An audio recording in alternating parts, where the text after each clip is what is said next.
going on, everybody, and welcome back to the Canadian Football Fanatics YouTube channel. And thank you guys for tuning in to our first of 7 BCFC team season previews here on the Canadian Football Fanatics YouTube channel.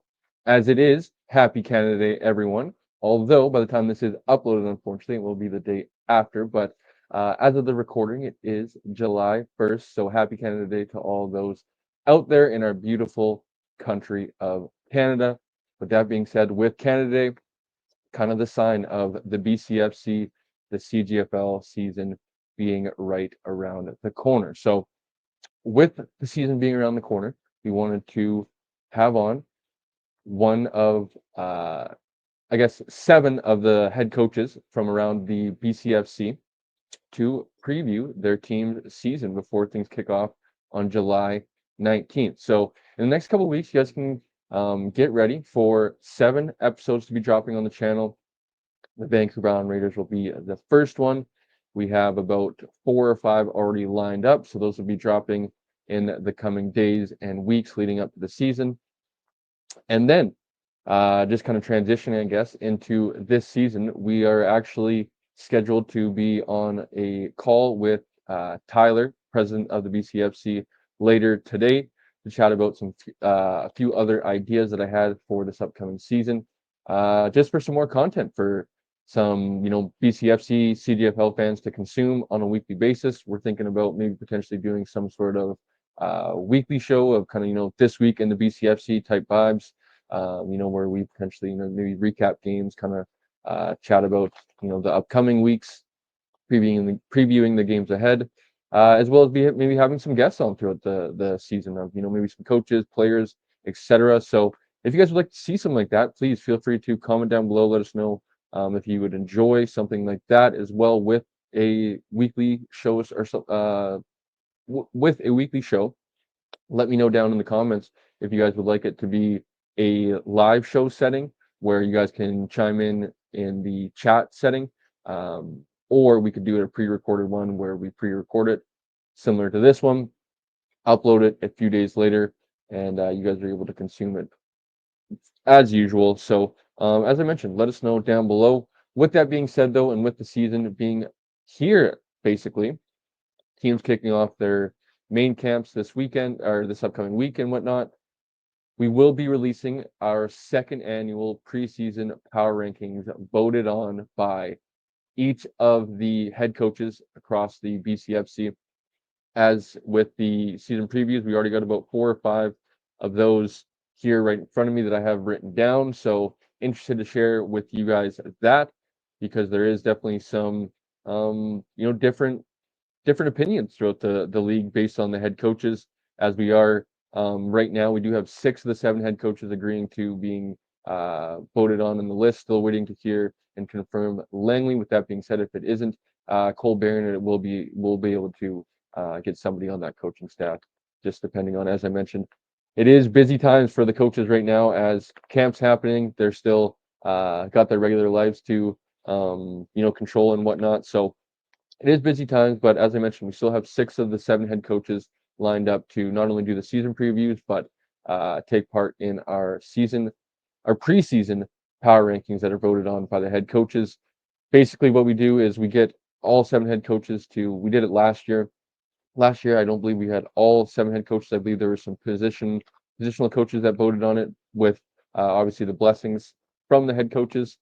And we came up with a list that was, voted on by the coaches, essentially, right? We kind of took all things into consideration and put out a preseason power rankings. With that, I know Wizard Takes does it. I believe the BCFC, the CGFL does it as well. If you guys would like to see something like that throughout the season, let me know down below as well of a BCFC, CGFL power rankings that we could do as well. Or continue, I guess I should say, with stopping going into the season. We could do it on a weekly basis, a monthly basis. You guys let me know in the chat down below. But before we get into today's video, of course, folks, like the video down below, comment down below, comment how you guys are feeling, Raider Nation. If you guys are tuning in, if you guys are BCFC fans, about the Raiders this upcoming season and how you think they're going to be doing, as well as any other questions you have down below that you can drop in the comments. And most importantly, folks, subscribing to the channel would help us out a great amount. We are just under 410 subscribers on the channel, and as I mentioned, 75% of the people that are consuming our content are still remaining unsubscribed. So if you guys could, it would be greatly appreciated on our part, as well as on our social media platforms. You guys can find us on Twitter @_CF Fanatics, as well as Instagram @Canadian Football Fanatics. And as I always remind people, we have just nearly under 3,000 followers on our Instagram account. So let's get all those people, let's get all that traffic over to our YouTube and subscribe to the channel as we try to get to, let's say, 500 subscribers by the end of the summer. So subscribe, folks, and follow all of our social media platforms, as well as liking the videos would be greatly appreciated. So today's video, as you guys can see by our background today, a VI Raiders season preview. We're going to be joined by head coach Shawn Arabsky here in a matter of moments to preview the upcoming season for the Vancouver Island Raiders, who had, arguably the biggest turnaround in the country last season, coming off a winless season in 2023. Coach Arabsky takes over on an interim basis to end that season, heads into 2024 with a lot of uncertainty, a lot of question marks surrounding a first-time head coach, a lot of new faces, and they end up, I don't know if I want to say succeeding with flying colors, but they end up, being able to prove that they were a competitive team last year. 4-6 record, finishing 5th in the BCFC. You could argue being, obviously a VI Raiders alumni, being here in Nanaimo still and being at, all the home games last year, reminding folks that, they had 2 close ball games with Langley and Okanagan that obviously we're talking about, ifs, ands, or buts, woulda, coulda, shouldas. If they were able to, pull out those games, I think they would have been a tough outing in the playoffs for any team, and would have been a even added to the storyline and the drama of the season, the turnaround that was last year. And I'm interested to see how things look coming into 2025. A lot of activity throughout the offseason in the recruiting process, a lot of momentum picking up for the Raiders. I think even countrywide starting to be recognized, thanks to, Wizard Takes, pages like this, kind of documenting and giving them their spotlight they're due, and kind of paying attention and following along. I'm interested to see how they perform on the field, right? Because obviously expectations are one thing, and talking about how they're going to look on paper is one thing, but the results, being able to do it on the field, I think is another. Being able to win those tight ball games that they were, in last year. These are the games that they got to win this year, right? If, a tough BCFC, a very competitive BCFC that I think, 5-6 teams are going to be pretty good this year. Can they win those tight ball games that, are coming down to late in the fourth quarter, 3-4 point ball games, and, the 1-score games that are, who wants it more in the tight clutch situation. So I'm interested to see how the Vancouver Island Raiders look on the field this upcoming season. But with that being said, I think we're going to throw it over to our interview with head coach Shawn Arabsky. As I mentioned, folks, this is going to be interview and season preview 1 of 7. We have Coach Travis Miller lined up, Coach Jamie Borum lined up already, Coach Connor Brown down in Victoria, Bob Reese out in the Valley, as well as Coach Abanki up in Kamloops. So, as I said, these will be starting to come out to you guys in the next coming days, as well as weeks leading up to kickoff on July 19th. Like I mentioned, if you guys are interested in something like a BCFC This Week type of show, comment down below. Tag the BCFC, let them know that would be some content you guys would be interested in seeing. And yes, folks, the football season is nearly here. So we hope you guys enjoy today's BCFC Vancouver Island Raiders season preview. Let's send it over to Vancouver Island Raiders head coach Shawn Arabsky right now.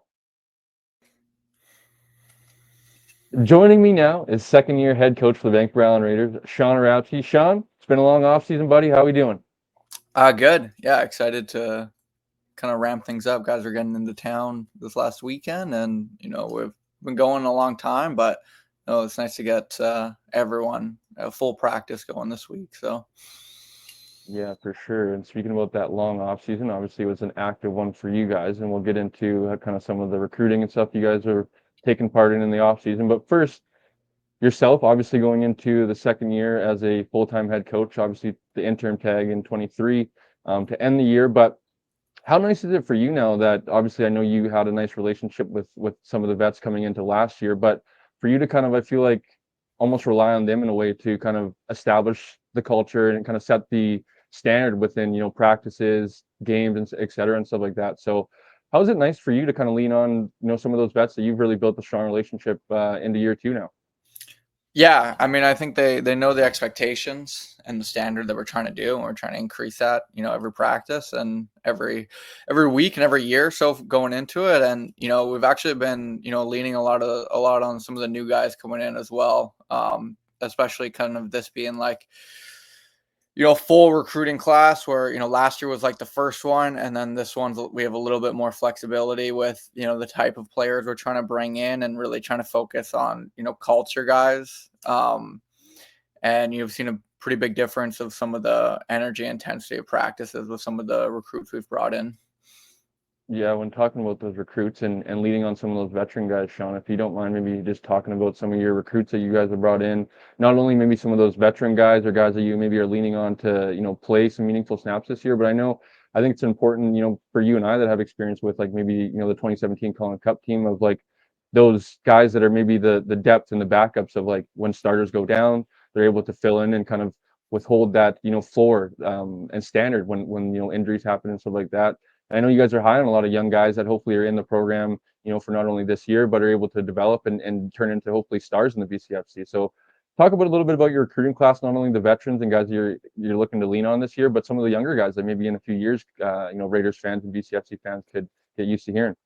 Yeah, I mean, I sent this text yesterday. It was like, guys like Jacob Celso and Michael Bosch, who we just had the pleasure of working with at a 7-on-7 tournament. But the biggest thing for me with them was like their effort in spring camp. Is like I thought both of them had the best effort at spring camp. With Celso's route running and like catching traffic and just taking as many reps as he can. And then, Bosch's ability to kind of like, ball snap, balls away from the DB position. And he was pursuing every single play. So, it's like even when we go back and watch some film just like last night and this last week of like some of our games at the end of the year and seeing some of the lack of effort from some of our players, it's like we have a lot more flexibility this year with guys that are going to be chomping at the bit. So I think those two in terms of like the young guys, rookies coming in a lot more as well. But and then like Max Shipham, Sam linebacker, who was the MVP of our spring camp, is someone that, brings the energy in the gym and every single practice and is extremely coachable. That is someone we're going to kind of lean on to come in and, instantly be a leader because this team is, we've got some vets that we've loved having on the team and we're still going to continue to lean on. But, this team is still completely open with kind of who wants to stamp their identity on it for this year and beyond. So as we talked about earlier, Shawn, you took over on an interim basis. Last year, you're the full-time head coach, and now this year going into year two, you guys obviously have, I was talking about it before you joined here, Shawn, I don't know if you can even say arguably the biggest turnaround in the country when it comes to, junior football last year. What does the next step look like in your eyes in terms of, for the VI Raiders of obviously, 4-6, the record's nice and some of those moral victories I know is nice, but I know towards the end of the last year, you were starting to turn around of like, this isn't also the end goal. The end goal is, winning national championships, winning the conference again, once again. What does the next step look like in your eyes for the Vancouver Island Raiders? I think it's been competitive every single game and not having any mental lapses throughout the season where you give away a game. I felt like due to the recruiting class we had last year, we gave away games because we didn't have the depth, as well as some mental mistakes early of games that we gave away.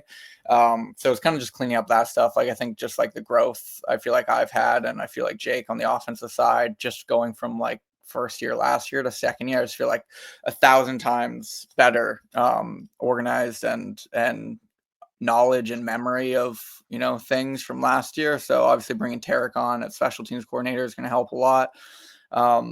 Really, I think the next steps in terms of the whole team is like the organizational side on some of the back end things is like continuing trying to get the community involved, different initiatives to bring money in, and just different different people building off of what we already have, because it's like, to win a national championship, like you just see it with St. Clair with what they did last year, and both the Prairie teams, Hilltops and Thunder, and then Okanagan. It's like, yeah, you can talk about money and stuff, but it's really the community and organizational support that all four of those teams have that I feel like really create the standard that trickles down all the way to the coaches, to the players, and the whole standard and expectations from the top down. So, obviously our goal is to win games on the field, and our goal is to make playoffs this year and to win every single game. And I feel like we have a team that can win any game, and the big games as well. But that's going to take some great coaching and some guys that are going to step up. But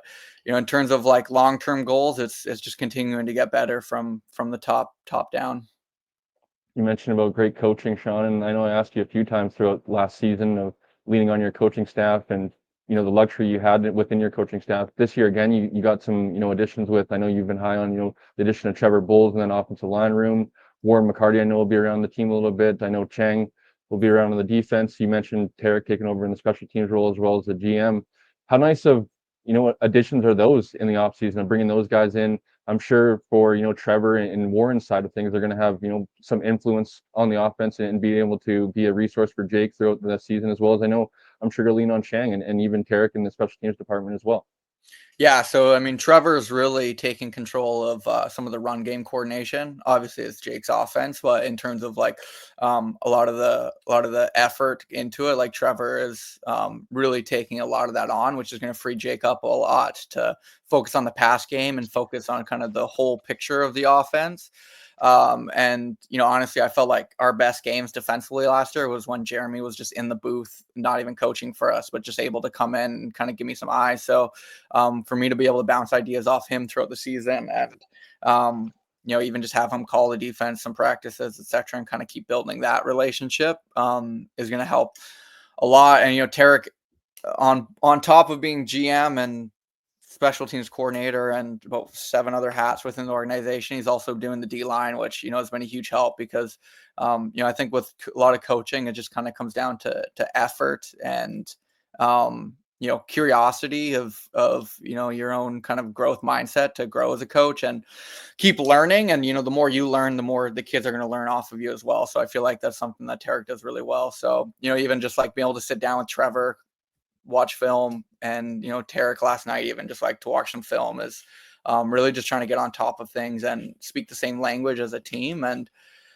we're our coaching staff is a lot of quality right now. And we're still looking to add a couple more, a couple young guys that potentially coming back from university, etc., and just kind of give the kids more opportunity to learn from different people and put themselves in position for success. So Jake, back with the OC title once again. What do you expect for the offense's identity once again this year, as you mentioned and talked about a little bit with Trevor and his influence on the offense? Just a general, obviously not wanting to give too much of the secrets away, but what do you kind of just expect from the offense and kind of its identity this upcoming year? Yeah, I mean, I think run the ball and no turnovers. Like I think those are the 2 main things that we're going to really focus on. And then with the athletes we have at receiver, like I feel like plays are just going to get made. Like we don't need to force things to those guys, but hitting Bonsu underneath and allowing him to take 80 yards to a touchdown. We got some guys with some sure hands, returning from like Blaze and Parker, and some really, really good recruits coming in like Jake Barker from York, like Cameron, some really good rookies like Celso, Nakai, Dorian Sifton from Sask, and returning even Harm as well is a little bit more of like a returner. He can still take unders and take them up, take the top off. So I've already just had thoughts about first week being like all the receivers stand up because only 8 can usually dress. So it's going to be a dogfight for guys to get on the bus. And I feel like the receivers are just going to be able to make plays. So in terms of the identity, like run the ball, keep the game clean, allow the defense and special teams to make plays and not give the ball away. And, if we do that, we're going to be in every single game. And, this offense still has the opportunity to score 40 points in a game, easily 50 points in a game with the amount of athletes we have on that side. Now, obviously, everybody wants to talk about the quarterback position, and Sather Smith won't be returning to the team this year. And you guys have, as of now, I believe, kind of a battle going on with the two candidates that have been in the program this spring and whatnot. But how are you kind of looking into that position right now, and excited, I'm sure, for both those guys, with, Zach being a younger guy that could be, potentially the future, and then Joop with obviously the U Sports experience.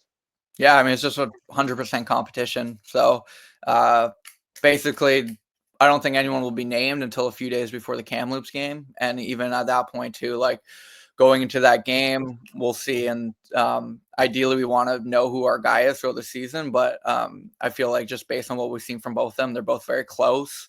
Joop's had the reps in the spring, being in town and with the experience.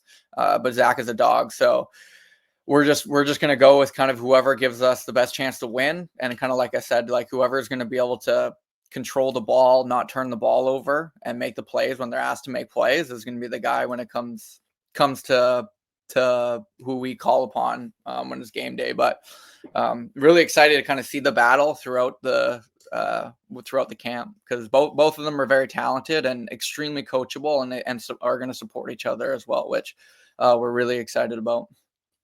When talking about, running the rock and who the quarterbacks will be handing the football off, you have a stable of backs going into the season, and I know high on a lot of those guys in that room. Who might be the fans to be expecting to be running the rock for the Raiders this year?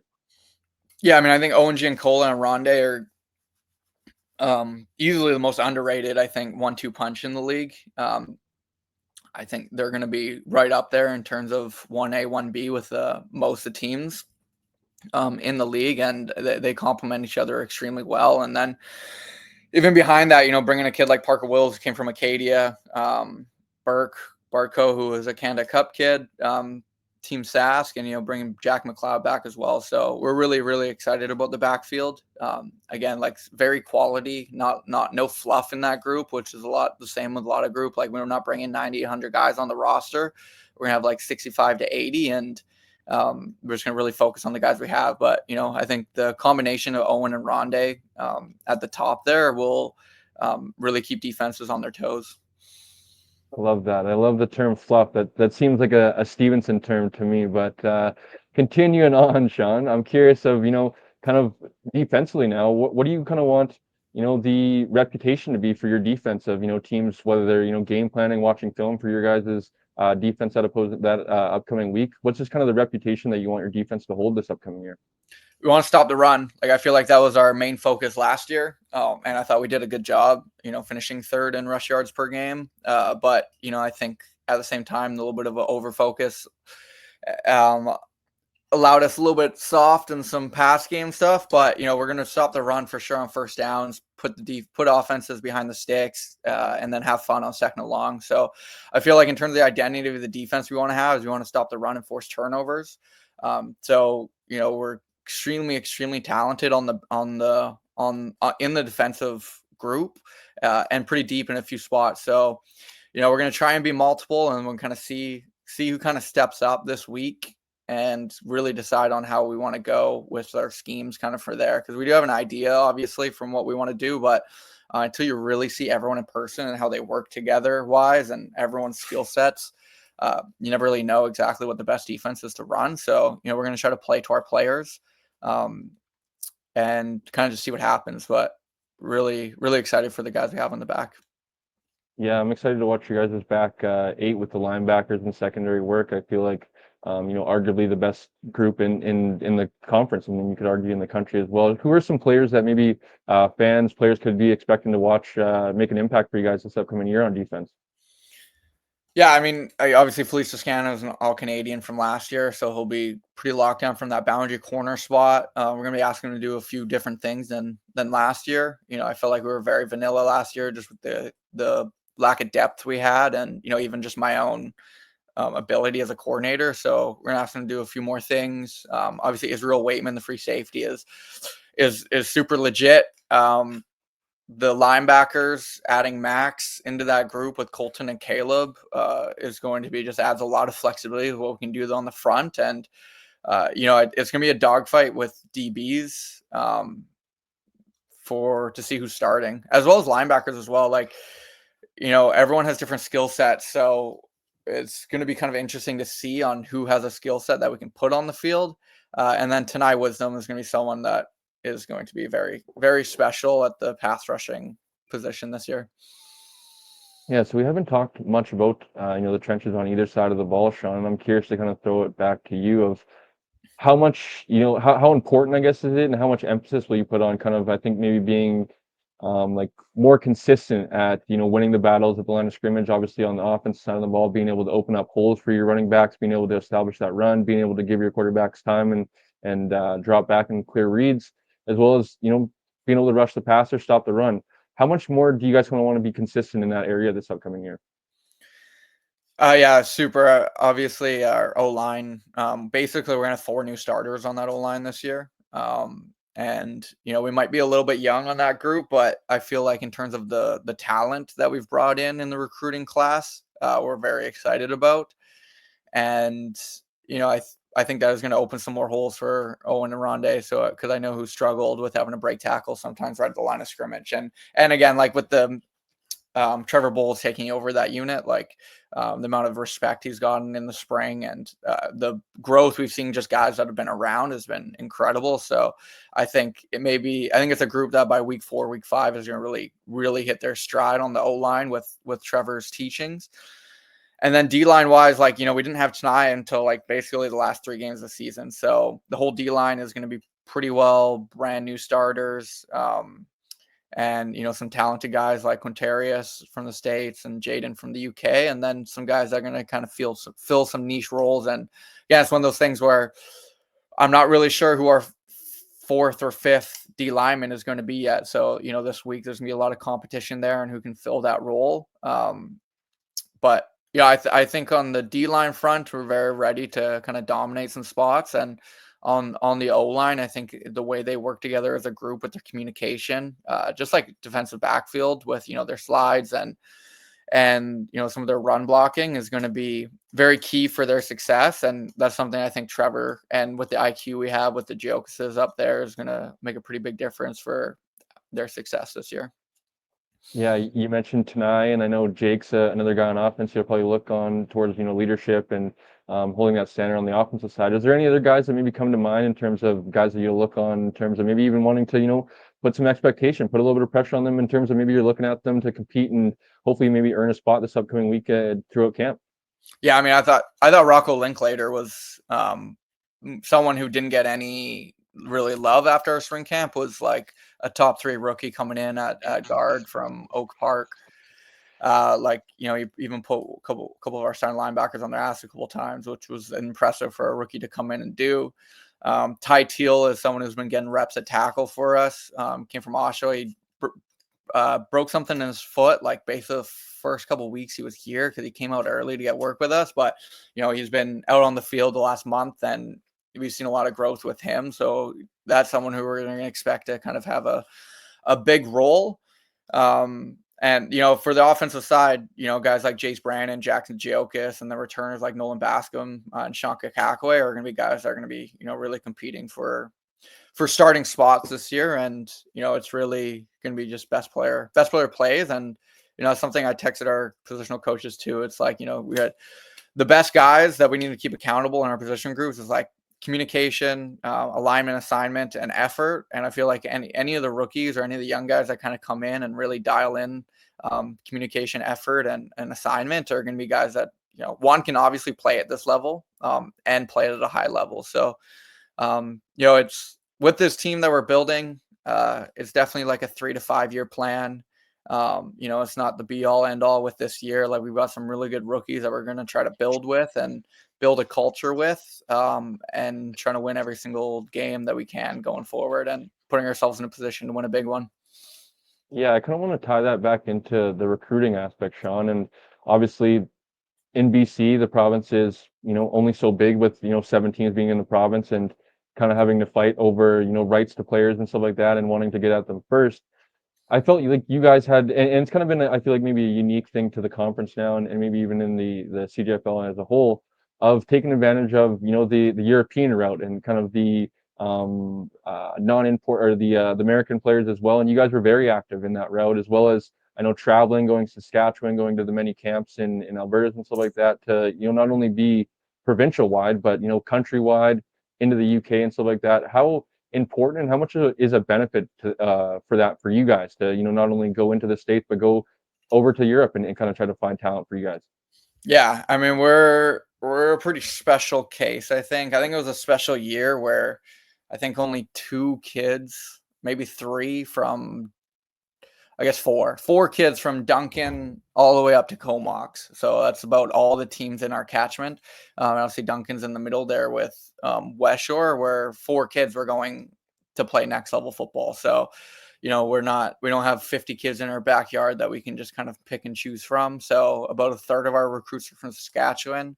I feel like we connected really well with some of the kids out there, and obviously kids from Calgary, a few from Toronto, and like you said, um, from Europe and the States. So it's like as a team, we need to work extremely hard recruiting wise all over the country to bring guys in. Because if we were to just sit and basically just ask for the backyard kids to kind of lead us and be the bulk of the team, then we wouldn't be able to have a team. So it's a lot of effort from recruiters like Jordan Kuziak and other guys on the team to kind of go out and find kids through Huddle. And a big part of our decision making this year with bringing guys in was culture guys. So it's like culture guys that will be here for 3 years and are going to raise the floor of this team while also being a part of raising the ceiling. Yeah, for sure. So you mentioned it earlier with, the likes of like Oki and St. Clair and some of those prairie teams of how the community support can kind of translate and kind of trickle on down throughout the organization. How cool has that been for you, not only as an alum, but a Nanaimo kid to, watch kind of the community start to buy back into the Raiders, support the Raiders, and kind of maybe just a shout out and a message to fans this year of maybe why they should come out to, NDSS and watch the Raiders football this year? Yeah, it's really good. It's one of those things that just like kind of cycles back in on itself. Like, the more you're out in the community, the more billets you get, the more sponsorship opportunities you get, maybe some of the more people that are trusted to that trust, when they employ some of the guys that they will come in and do a good job. So it's something that kind of keeps building upon itself. And, it's something that, is really going to, I think, reap its rewards 2-3 years from now with kind of the groundwork that we're laying. And in terms of, this year, I felt like we were in a pretty exciting team last year, other than, kind of a blip in the middle there. But I think we're going to be an extremely competitive, violent football team that is going to make a lot of plays. So I think in terms of, on a summer day and then I'm on a Saturday night, going to watch some Raider football is going to be, it's going to be exciting. And there's going to be a lot of familiar faces for people that have been, for some of the local kids and the youth. I always love and being able to name players on the team and have that familiarity makes a big difference for, bringing their parents out. And, I just think the vibe at NDSS is different than other places because, it's not a true stadium, but it's a little bit like a plaza, a little bit like a block party. So, we'll have the beer gardens and we've got our own Raider Ale in there this year too that we're excited about. So, it's going to be a really fun summer and really just excited to kind of get going. All right, so last few for you, Shawn, but just any kind of reminders, I guess, or any, I guess, information for the fans that might be listening or anybody in Nanaimo. Where can the folks find, tickets to the games, season tickets? I'm sure you guys are still looking for sponsorships. You mentioned billets. I know kids are coming into town late, and I'm sure, who knows, you guys are still busy, maybe trying to find guys late. Where can the community support you guys in terms of, like I said, the billets, season tickets, and that sort of stuff? Yeah, most of our stuff goes through our website. So there's different portals there of billeting, sponsorships, season tickets, goes a long way. We got 2 big trips going at Kamloops and at Okanagan first. So we don't really get any money income from games until August. So, just anything helps. Like even just people coming out and volunteering, even stuff like video coordination, helping basically anything that they want to kind of be a part of an organization that is very young and very, passionate about what we're doing. And, I think the kids that we have on the team are really great. And to be able to make an impact in their lives, in whatever respect, like that's something that gets pays back sometimes 3-5 years later.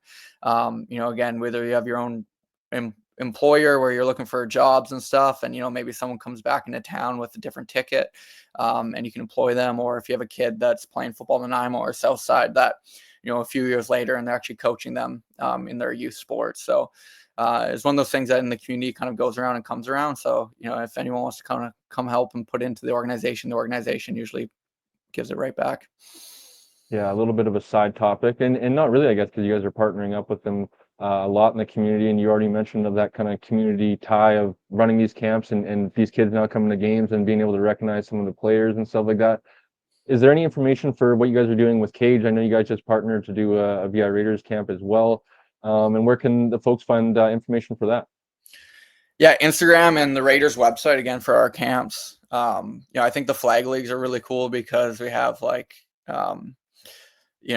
basically all the everyone working it is like VI Raider players. So again, it's just another opportunity for the kids to be around them, and it's like a big brother role for the guys too. That really helps them, as they're maturing from 19, 20, 21, being able to give back. And I always find it funny when the guys are coaching too, and they're like talking about how hard it is to kind of coach some of these kids. It's like, sometimes it's hard to coach you guys too. So it's good for them to kind of see like what creates even just a good team culture. But, our camps can be really fun. Tarek's doing a really good job of organizing that, just trying to assess some of the admin stuff and obviously some of the practice planning. But it's going to be a really fun time for some of the kids to come out and meet some of the VI Raider guys and, just learn some stuff, but also just kind of pick up on the vibe of football in the community and how excited these guys are to be here and play football this summer.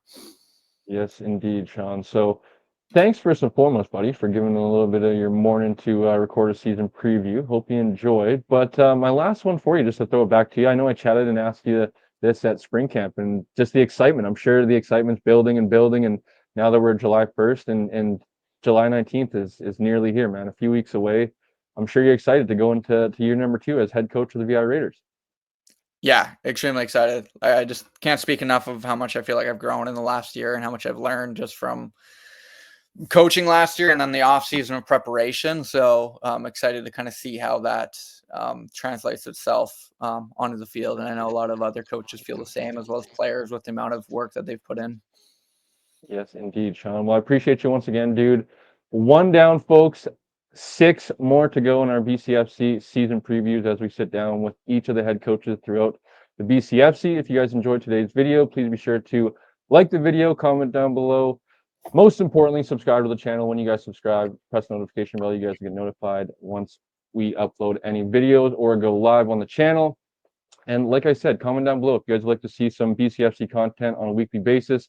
Let me know in the comments. Tag the BCFC on Instagram, etc. Shawn, I appreciate you once again, buddy, and we will see everybody on the next one.